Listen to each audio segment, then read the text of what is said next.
Welcome back, America. I'm very excited. Tomorrow, I'm going to be leaving for Orlando, Florida. No, not to go to Disney World, to go to something even more exciting. The Moms for Liberty annual event is there. All sorts of luminaries, great discussion. One of them, who'll be making a big speech there, is joining us now. She's the Vice President Legal Fellow at Defending Education. She's also a former Senior Counsel at the U.S. Department of Education's Office for Civil Rights. She's a good friend.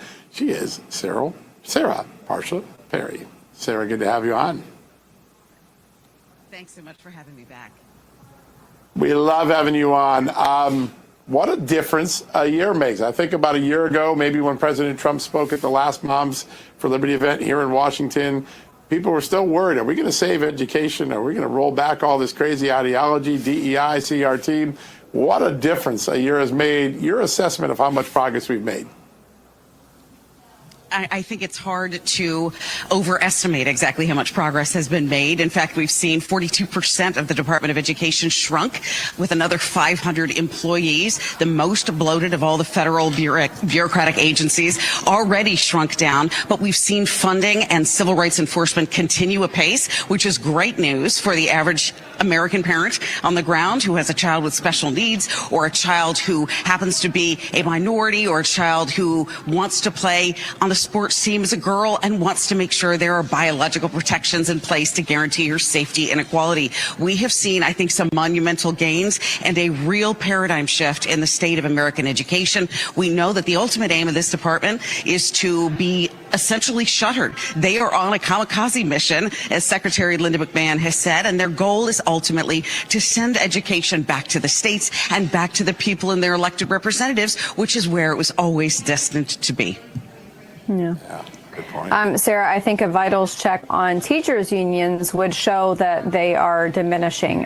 Do you feel that with the reduction in the size of the Department of Education, but also the work of people like you and your organizations and moms across this country who have spoken out about school curriculum, especially during COVID, when moms and dads became uncomfortably familiar with their kids' curriculums, in light of all of that, does it feel like the influence of teachers' unions is waning in on life support?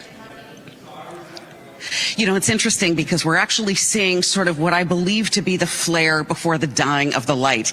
And the fact that we see people like Becky Pringle of the AFT, and we see people like Randy Weingarten of the NEA, who are more vociferous and they are more vitriolic in their rhetoric on things like anti-fascism in public education. And they are writing books about how to teach and how to defeat principles of fascism. They're not ever concerned with education. We know that. In fact, our research has indicated they are little more than political agitprops. They gave $221 million in the past 4 years alone between the AFT and the NEA to hard left political causes, most of which were funded by the Soros organization. But the fact that they are getting louder indicates the fact that parental power is also continuing apace. We all had a wake-up call during the COVID pandemic. I know for my own fault that I was watching over my children's shoulders is I was a senior attorney in the Department of Education, and yet online schooling 3 of my own children. It was at that point at which my own eyes were opened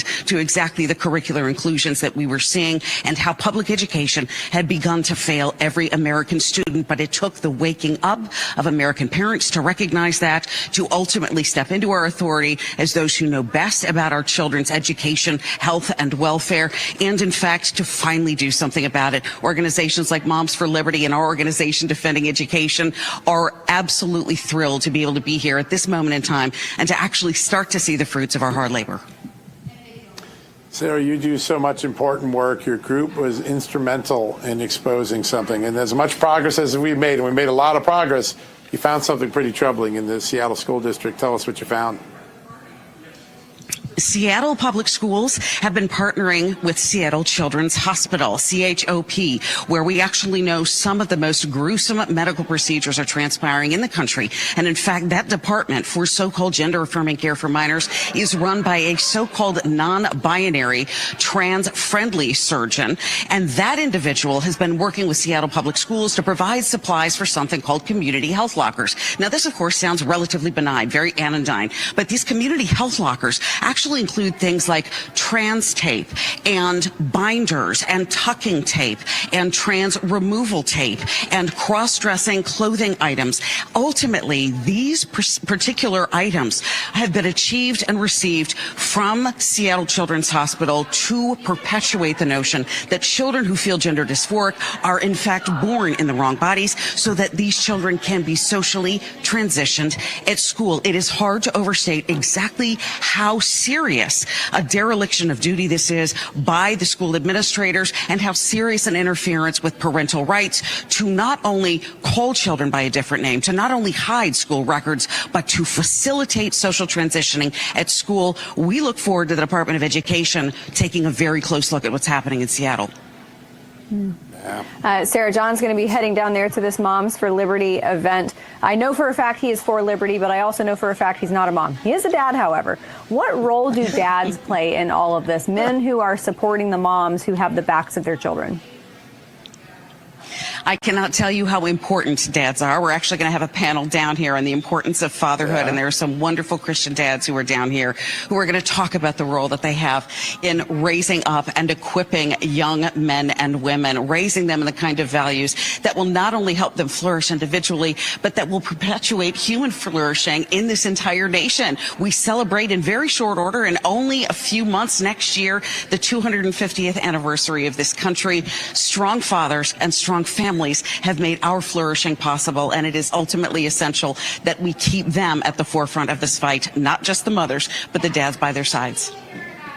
One of my favorite things there was watching Charlie Kirk so passionately advocate for the role of dad, and for dads to step up and be good men, good dads, good husbands.